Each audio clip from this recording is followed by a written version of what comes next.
안녕하세요. 부동산 이슈랩입니다. 오늘은 굉장히 의미 있는 변곡점을 다루게 됐습니다. 이재명 정부가 출범한 지 한 달도 지나지 않은 시점에서 사전 예고도 없이 대출을 중심으로 한 기습적이고 강력한 규제를 발표했습니다. 정확히는 6월 27일 정부는 대출, 신용, 전세, 사실상 모든 유동성 통로를 조이는 조치를 단행했는데요. 많은 분들이 묻습니다. 왜 지금이었을까? 도대체 무슨 흐름이 있었길래 이렇게 서두른 걸까? 이 질문에 대한 명확한 답을 드리기 위해 세 가지 관점을 중심으로 차근차근 풀어보겠습니다. 첫째로는 627 규제의 정확한 내용이 무엇이었는지, 둘째는 정부가 어떤 시장 흐름을 포착했기에 이런 결정을 내렸는지, 셋째는 이 조치가 시장에 어떤 영향을 줄지, 어떤 흐름을 예고하고 있는지를 살펴보겠습니다. 먼저 6월 27일의 핵심 내용을 정리해보겠습니다.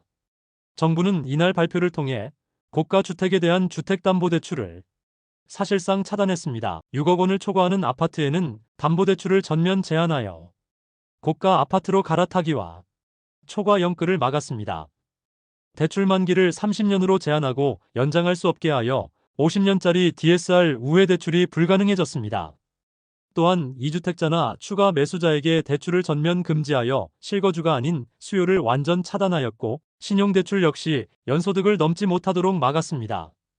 전세대출은 실거주 요건을 강화하면서 보증 비율도 줄였습니다. 그리고 전 금융권으로 대출 규제를 확산하여 은행이 막히면 보험사, 보험사가 막히면 새마을금고로 가는 대출 순례가 이제 불가능해졌습니다. 무엇보다 눈에 띄는 점은 생애 최초 주택 구매자들조차 이 규제 대상에서 제외되지 않았다는 겁니다.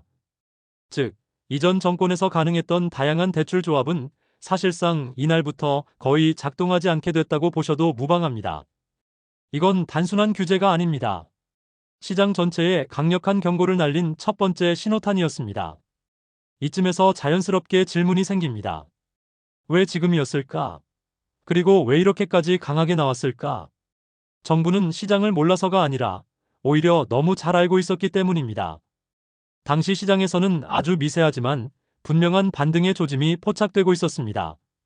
강남, 과천, 목동과 같은 주요 지역에서 신고가 거래가 등장하기 시작했고, 갭투자 수요도 점차 살아나고 있었습니다.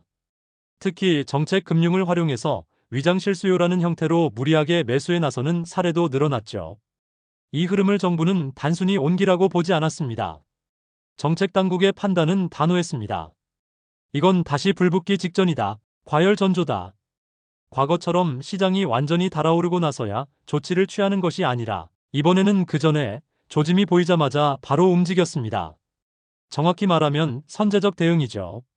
그렇다면 당시 시장에 어떤 위험 신호들이 있었을까요? 첫 번째는 생애 최초 구매자들에게 주어졌던 LTV 80% 우대 혜택이 오용되고 있었다는 점입니다. 실제로는 실거주 의사가 없으면서 신용대출과 정책자금까지 총동원해 억대의 고가 아파트를 매수하는 사례가 속출했습니다. 둘째는 SGI 서울보증을 활용해 고가주택에 대한 대출 규제를 우회하려는 움직임이 다시 나타나고 있었고요. 셋째는 수도권 외곽에서 전세보증을 끼고 무자본으로 갭투자를 시도하는 흐름이 빠르게 증가하고 있었다는 점입니다. 정부는 이 흐름을 그대로 두면 시장 심리가 본격적으로 바뀔 수 있다고 본 겁니다. 그리고 단호하게 이 시점에서 끊어야 한다는 판단을 내렸던 거죠. 그래서인지 이번 대책은 타깃이 굉장히 명확했습니다.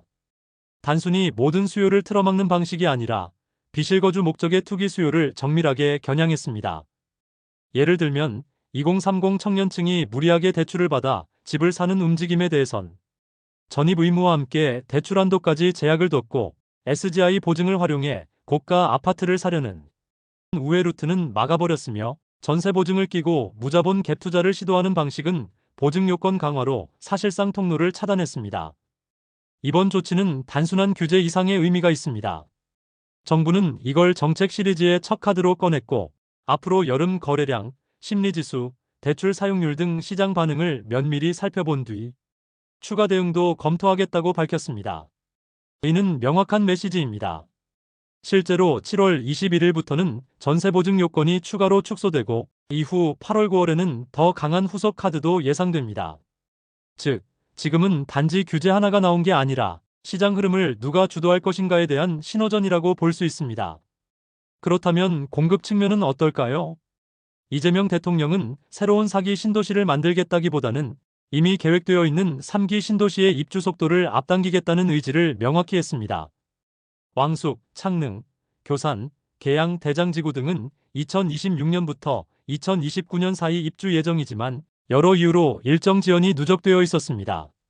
정부는 이 입주를 앞당기기 위한 인허가와 공정관리를 강화하겠다고 밝힌 상태입니다. 이는 공급도 양보다 속도와 신뢰에 무게를 두겠다는 방향성이 읽힙니다. 이번 조치가 여기서 끝날 가능성은 낮습니다. 앞으로 시장이 다시 반등한다면 보유세나 양도세 같은 세제 강화, 법인 외국인 매수 규제 강화, SGI 보증 전면 차단, 심지어 전세 대출에도 DSR을 적용하는 등 다양한 카드가 검토될 수 있습니다.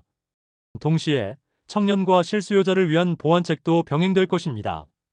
예를 들면 청년 전용 장기 저리 대출, 생애 최초 맞춤형 특별 공급 확대, 전입 요건 충족 시 DSR 일부 완화 같은 형태가 예상됩니다.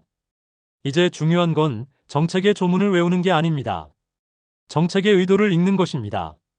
지금 정부는 누구를 억제하려는가, 어떤 자금 흐름을 끊으려 하는가, 그리고 나는 그 경계선에 서 있는가. 이걸 점검해야 합니다. 이러한 다각적인 규제가 시장에 어떤 영향을 줄지는 시장이 이를 흡수하고 버틸 수 있느냐에 있을 것입니다. 수도권 급매물 증가, 지방 미분양 회복 여부, 실수요자 대기 심리 변화, 그리고 하나 더. 정부의 의지가 꺾인다면 부동산은 다시 현금 가진 자의 시장으로 회귀할 가능성이 높습니다. 6.27 대책은 단지 하나의 규제안이 아니라 이 정권이 시장에 던진 첫 번째 행동이고 앞으로의 방향성을 명확히 보여주는 시그널입니다. 시장 참여자 입장에서는 이제 정부의 기준 안에서 전략을 짜야만 하는 상황이고 기준 없이 움직이는 자산 전략은 더 이상 통하지 않습니다. 정부의 기준을 이해하고 전략적으로 움직이는 자만이 시장에서 살아남습니다. 무리한 대출, 비거주 매수, 단기 차익 중심의 갭 투자 전략은 안전한 선택이 아니라 리스크가 큰 행동이 되었습니다. 지금 집을 사야 할까요? 기다려야 할까요? 이건 단순히 가격의 문제가 아니라 자금 조달 구조의 변화라는 거대한 구조조정입니다. 시장의 변동성과 정부 정책을 지켜봐야겠습니다. 이상으로 오늘의 분석을 마칩니다. 앞으로도 거래 흐름, 지역별 반응, 정책 후속 분석도 빠르게 정리해드리겠습니다.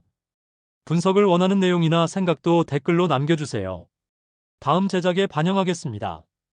이 영상이 도움이 되셨다면 구독과 좋아요 부탁드립니다. 끝까지 시청해주셔서 감사합니다.